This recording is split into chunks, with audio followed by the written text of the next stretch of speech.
get started with today's webinar. Today we're going to be talking about account categories. I'm going to go ahead and switch over to my ClassJuggler account.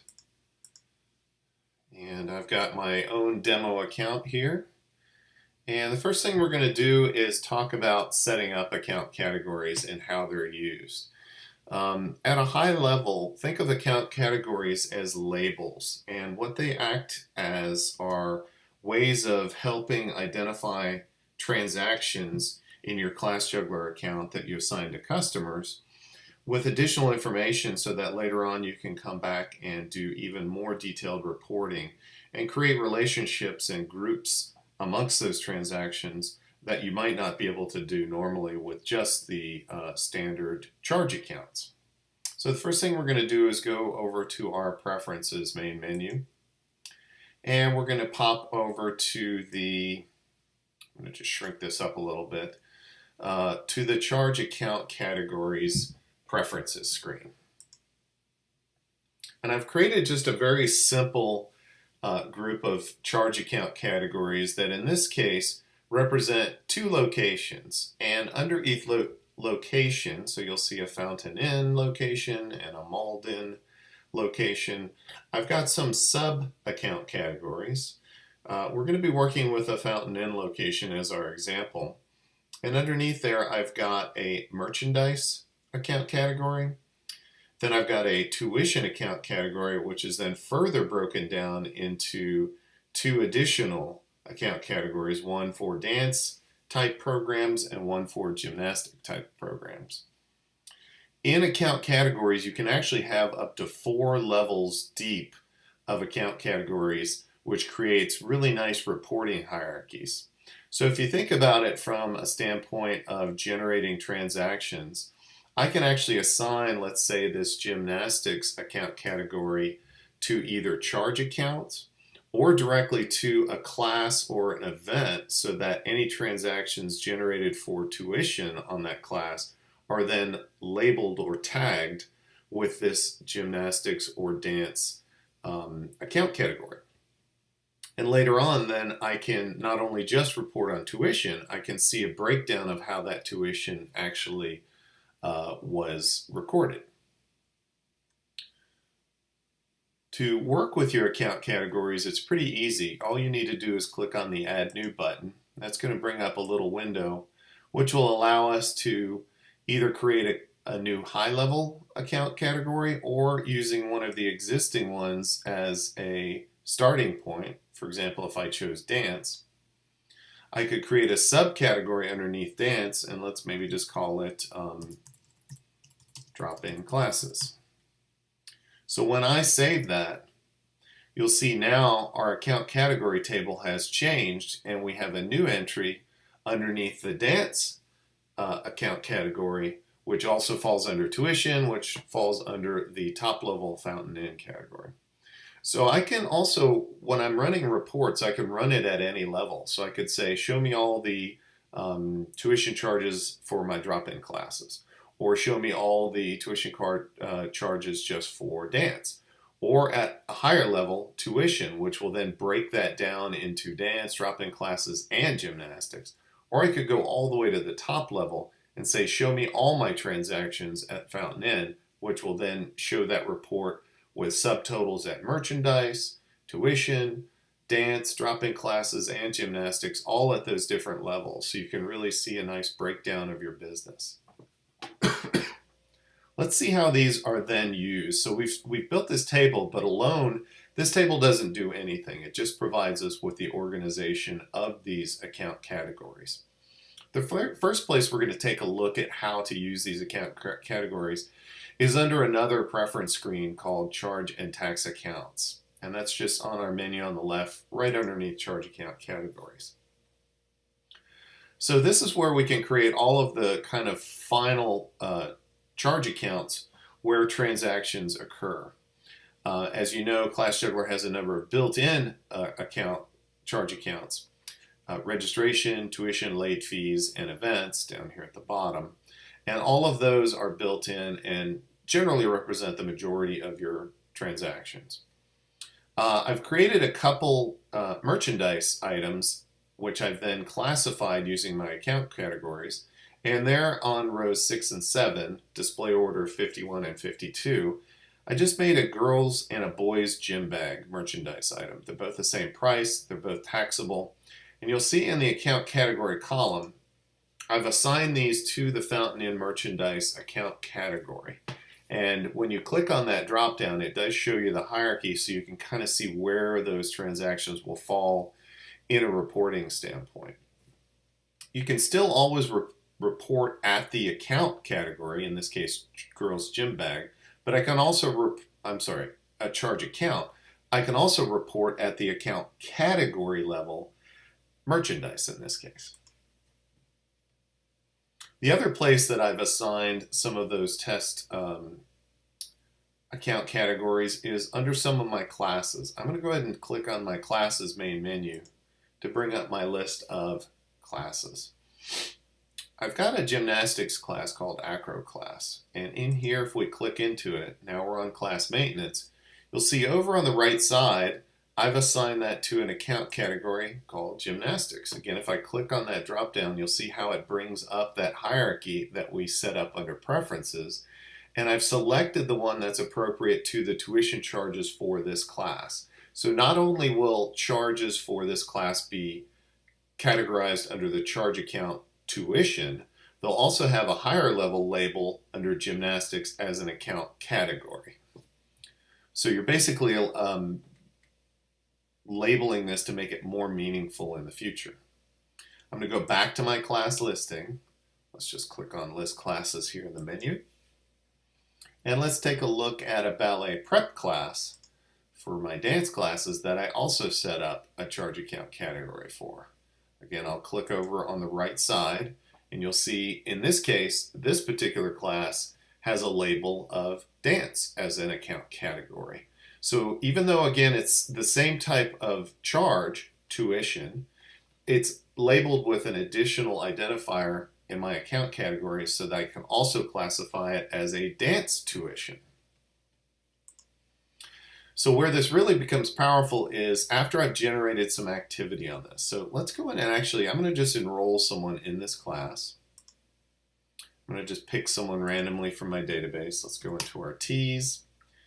Here we go. Here's Elsie Taylor. I'm going to enroll this student in this class. $55 a month. Go ahead and complete that enrollment. And now Elsie is in this class. If we were to go back to Elsie Taylor's customer record, take a quick look there, search for Taylor. Let's actually start at the students, since I don't know which parent she belongs to. There's Elsie. And click into Elsie's student record, and then I'm going to just click on my return to customer button here, which will take me to the parent record.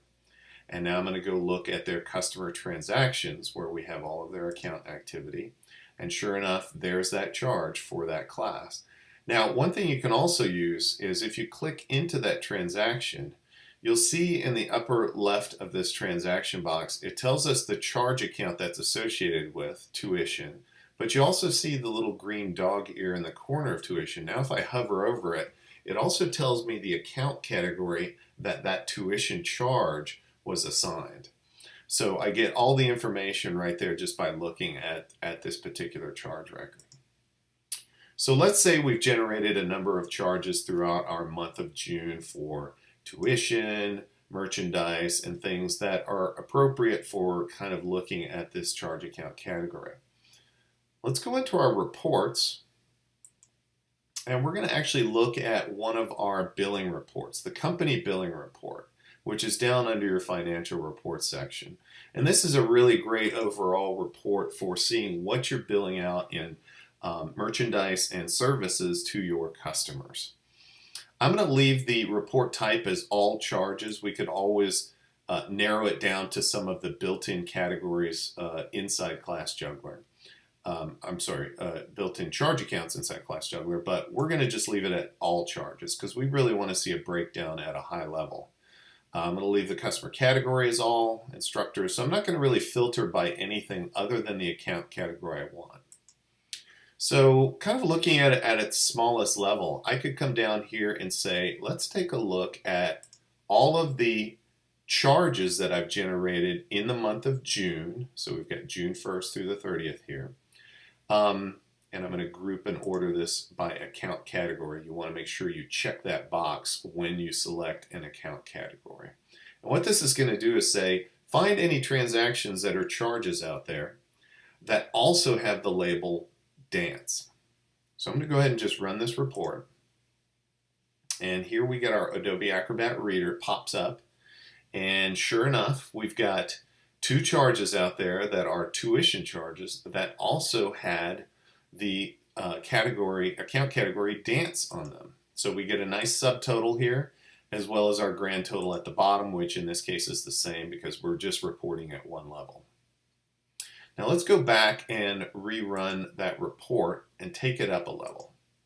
So in this case, we started by running this at the third level, which is dance, which is underneath our tuition level. That's only going to show us dance or dance drop-in classes. I didn't do anything with drop-in classes, so we didn't get any results there. Let's take it up one level to tuition. Okay, so now we're selecting tuition. That should give us totals of classes that are dance, drop-in classes under dance, as well as gymnastics. So now if I run that report, I get a little more information. And let's just read through this. So we've got two charges that are for the ballet prep class. And you'll notice underneath those two charges, we've got our category, which says tuition, dance, and a subtotal for that particular account category. Underneath that, we have two other charges that come from the tuition gymnastics account category, and they have their subtotal. Then we get a nice subtotal at the higher level tuition, which is just above gymnastics and dance, and then we get our grand total down below. So you can kind of start to see how this starts to bring a lot more information with all these nice subtotals, plus the detail of all the transactions in each one of these runs. Now let's take it up one more level. Well, actually, before we take it up one more level, let's see under the same fountain in charge account group, I'm going to choose merchandise. Okay, so now we're at the merchandise level. It doesn't have any sub-levels, so we're only going to get details at one level there. Let's see if we have any merchandise charges in June. And here's our report. Sure, we've got 3 different gym bags that were sold in June. I get my account category subtotal as well as my grand total. So I've got my $127.05 of merchandise earnings that I've got for that month, or actually charges. Now let's take this up to the top level. So we're going to go all the way to the fountain inn level. And what that means is I'm going to get a breakdown of all activity for anything that was labeled merchandise, tuition, dance under tuition, or gymnastics under tuition. So I'm going to actually see up to 3 or 4 different levels of results by running this report using these account categories. And this time we're running it at the top level. So let's go ahead and run this. And now we get much more information on our report. Actually, it's really a combination of the 3 other reports I ran separately. So the first thing we see is merchandise. And again, here's our account category. It's showing us Fountain Inn as the location and merchandise. And the 3 charges with the subtotal. Then it moves on to the next level. We've got Fountain Inn, tuition, and dance. And we've got 2 charges in that for $116.60. And then we've got our next level under tuition, which is Fountain Inn tuition gymnastics type programs. 2 charges in there for a total of $127.20. Then what ClassJuggler does is it starts rolling those back up again. So it showed us the farthest detail down, and then it rolls it back up. In this case, now it shows Fountain Inn tuition, which will be a combination of the subtotal of gymnastics and the subtotal of dance. So now we see the $370.85. And then it rolls it up to the very top level. which in this case is Fountain Inn, which now should include all the tuition charges and all the merchandise charges. And that gives us a grand total of $370.85. So hopefully you can kind of see how this is all working out and how this gives us nice totals and subtotals using these account category hierarchies. You can be quite creative. You can use them for merchandise. You can use them for all sorts of miscellaneous charges. You can use them to break down your tuition charges. You can also use them on events. Just like classes, there's a place on each of your event templates to choose an account category so that those event charges are associated with account categories that you've set up, again, under your preferences. There's one other report that can take advantage of account categories, and that's the Customer Applied Payments Report. And the Applied Payments Report works similarly to the Company Billing Report, where you can choose your account categories. However, it's only going to provide results on the report for payments that were received and applied to charges that were categorized with an account category. So if I were to run this at my top level, Fountain Inn, I should get no results because I haven't actually recorded any payments towards those new charges that I generated for this webinar. So I'm going to now open up the webinar for any questions that you might have, anything that I didn't